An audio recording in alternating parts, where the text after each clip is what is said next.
Hello there, my name is Helen McGrath and I'm the statistician working on the Sexual Violence Survey. And in this presentation today, I'm going to highlight some of the key points from the latest publication from that survey. That publication, the Sexual Violence Survey 2022 Sexual Harassment, focuses on sexual harassment experiences in one's daily life. It will provide a wider range of socio-demographic characteristics for the overall experience levels, as well as including some additional details on the harassment experience itself. For example, the number of perpetrators, the location of the experience, did you tell someone about it and who did you tell? So this is a very complex and challenging survey which involved the collection of some very personal and sensitive information from respondents. And it often involved respondents sharing some very difficult and painful experiences. CSO would like to sincerely thank everyone who engaged on this survey for their time and their patience with us. So in this presentation, I'm going to just outline some of the background to the project. I'm going to present some of the kind of key points from the results. I'll explain a little bit on the kind of final publication that is imminent from the survey, and then I'm going to finalise with some concluding remarks. So the starting point for this began with the report of the Scoping Group on Sexual Violence Data, which was published in 2018. The key recommendation from that, which was supported by government decision, was that a comprehensive national survey on the prevalence of sexual violence should be undertaken. As part of the Scoping Group on Sexual Violence Data report, they included several data points relating to sexual harassment in one's daily life, and this is where we have included this in our survey. It's been 20 years since the last data for sexual violence has been available for Ireland, and there's a strong societal and policy interest in knowing more about the prevalence levels of sexual violence and harassment in Ireland. So this is part of our suite of official statistics and has been embedded in our work plan for a repeat in 10 years' time. So just some observations about surveys like this and on sexual violence data generally. Surveys on sexual violence only are few. Often, information on sexual violence or harassment is collected through other surveys, for example, crime surveys or health surveys. And being aware of how the topic is introduced to a respondent can have an impact on the data that results from it. So just to be aware of that when we're comparing data. This is clearly a sensitive topic, and the underreporting risk has to be managed throughout the survey. You must be careful in how you ask questions on this sensitive topic to try and better get to the actual prevalence levels as much and as close as you can. So research shows that society's awareness of violence can impact on the reported or disclosed levels of violence in society. It would be completely natural to want to compare this data in the publication with other surveys or other countries' data. We would strongly caution against doing that. There are a range of methodological reasons why it's hard to compare, and the differing levels in society's awareness across time and between countries can also impact on this. The CSO appreciates that behind the data in today's publication are a range of individual stories which speak to the lived experience of those who both have and have not experienced sexual violence and harassment in their lives. So this publication today is going to provide a lot of important detail and insight into this serious and sensitive societal issue. So just to summarise a few points about the data collection. So the aim of the survey was to capture the prevalence of sexual violence in Ireland, not the incidence. So this isn't an exhaustive list of every experience of sexual violence or harassment that someone has gone through. So we used a nationally representative sample for the survey, and what this was, a random sample of adults across Ireland, a mix of ages and sex from all counties in Ireland, where we had no prior knowledge of their background or their lived experience. So this was an individual based survey, so people were asked directly to engage on the survey and was asked of those aged 18 and over. There were three modes or three ways in which people could engage with a survey. They could go online using self-completion on a tablet, which was facilitated by the interviewer, but where the interviewer was not present, or they could return their answers on a paper survey. And the common thread that wove these three modes together was self-completion. So this allowed people, I suppose, a space in which they could safely and securely share their very personal and sensitive experiences without risk of or fear of judgment or discrimination. So overall, about 4,500 responses were received to the survey. So I'm going to touch on a couple of the definitions that we've used in this publication. So looking at sexual harassment, so this, I suppose, breakdown of types of experiences that are within sexual harassment was derived using national and international research. Please note that in contrast to the information we've published previously on sexual violence, which was across one's lifetime, this information focuses in on the last 12 months. Please be aware as well that in the last 12 months means that it may have occurred, or it kind of covers a period of time in which COVID restrictions may have been in place. Please also note that for our definition of sexual harassment for the survey, it's looking at in one's daily life, as opposed to sexual harassment in the workplace only. So we have kind of captured here 8 different types of experiences, and the common thread between these is that they would have offended you, humiliated you, or intimidated you. That's how we've kind of captured the harassment element within that.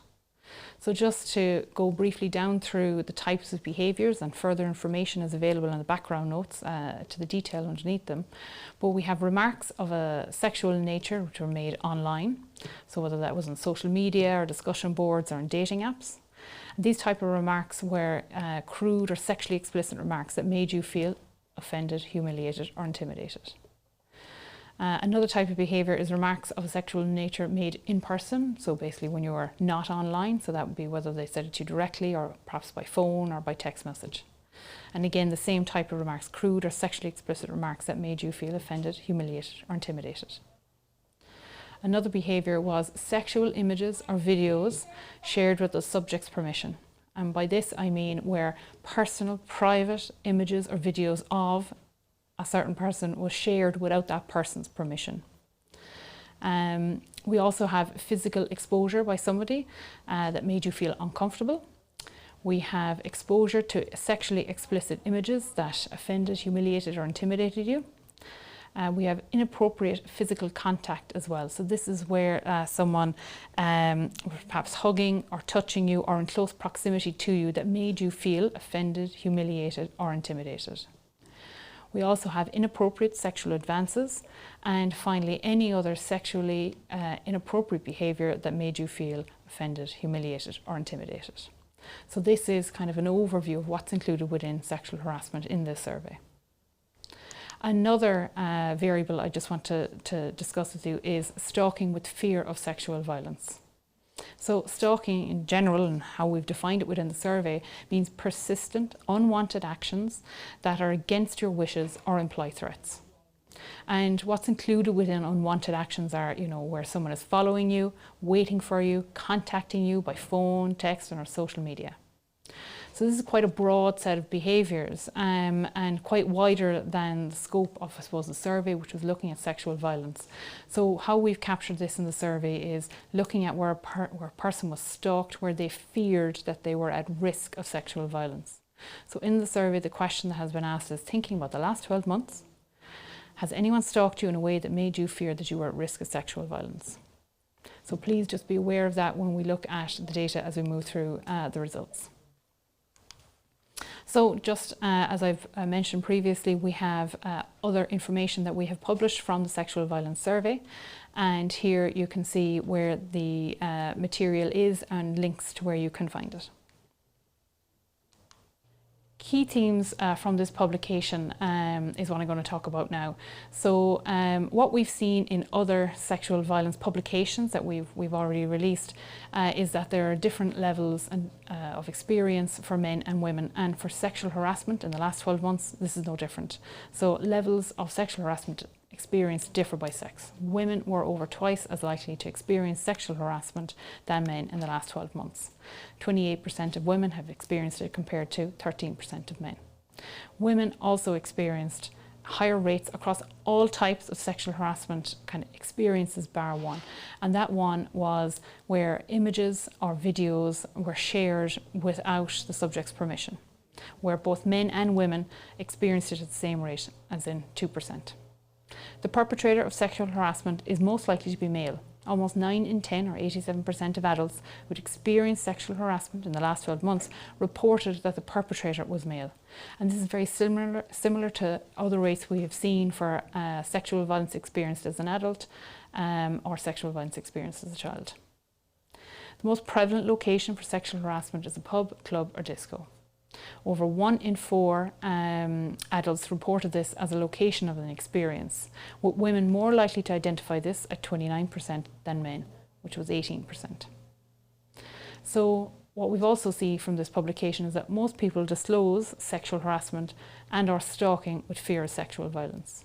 So over half of adults who experienced sexual harassment in the previous 12 months disclosed to someone, and they were most likely to tell a friend, with 67% of people identifying this.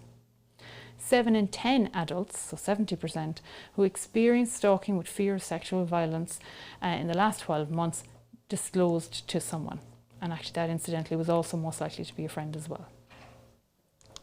So just to remind you from some of the main results that we've published previously, just on the experience of sexual violence, just to give you a bit of context, what we found was 26% of adults have experienced sexual violence as an adult. 29% of adults have experienced sexual violence as a child, and across their lifetime, 40% of adults in Ireland have experienced some form of sexual violence. What we've also seen is that there was differences by age and by sex, and here we have it just broken down by sex, and you can see that females are more likely to have experienced both sexual violence as an adult more than men, sexual violence as a child more than men, and also sexual violence in their lifetime. So as we move then to looking at, I suppose, those who have experienced sexual harassment in the last 12 months, 1 in 5 adults in Ireland have experienced this, compared to the 40% of people who've experienced sexual violence in their lifetime. So we can see that there is, which I've referred to already, that there is a sex difference where 13% of males have experienced sexual harassment in the last 12 months, compared to 28% of females. We can also see differences by age, and here we can see it broken down by age group from 18 to 24 up to 65 years and over. And what we can see is 50% of those aged 18 to 24 have experienced sexual harassment in the last 12 months, compared to 7% of those aged 65 and over. Just to show, I suppose, some of the other socio-demographic characteristics, what we can see here is the experience of sexual harassment in the last 12 months broken down by marital status. So whether someone was single, whether they were married or in a civil partnership, whether they're widowed or whether they were divorced or legally separated. So what we can see here is 35% of people who were single have experienced sexual harassment in the last 12 months, compared to 8% of those who were widowed. Further socio-demographic characteristics are provided within the publication, but this is giving you a flavour of what's contained within that. So now I'm just going to take a look at the type of sexual harassment experience, and I'm just looking here specifically at men. And what we can see here is that there is a range of experiences that men have identified that they've experienced in the last 12 months. So being, I suppose, the least prevalent experience was physical exposure by somebody, where 1% of men have experienced this in the last 12 months, compared to 6% of men who have identified that they have experienced remarks of a sexual nature made in person. And reminding you again that remarks here means crude or sexually explicit remarks that made the person feel offended, intimidated or humiliated. So that's, I suppose, a look at the broad range of experiences that men have identified as part of their sexual harassment. Looking then at women, we can see that there is a similar kind of spread of experiences, but we can see it is at a far higher level over most or almost all of the experiences. So sexual images or videos being shared without the subject's permission is at 2%, all the way up to 17% of women who've identified that they have experienced remarks of a sexual nature being made in person. We also have 15% of women identifying that they have experienced inappropriate physical contact, which is where that is, hugging, touching, or being in close proximity that made someone feel intimidated, humiliated, or offended. And you can see there's a wide range of experiences here. There's also differences by age. So just looking at, I suppose, just one behaviour within the sexual harassment sphere, looking at inappropriate physical contact, again, hugging, touching or being in close proximity that made you feel offended, humiliated or intimidated. And we can see here a difference by age. So 31% of those aged 18 to 24 identified that they'd experienced this in the last 12 months, compared to 2% of those aged 65 and over who have identified that they experienced this. Okay, looking at the frequency of sexual harassment experienced in the last 12 months, looking at it broken down by sex. So what we can see here is the results of asking people how often this had happened to them in the last 12 months.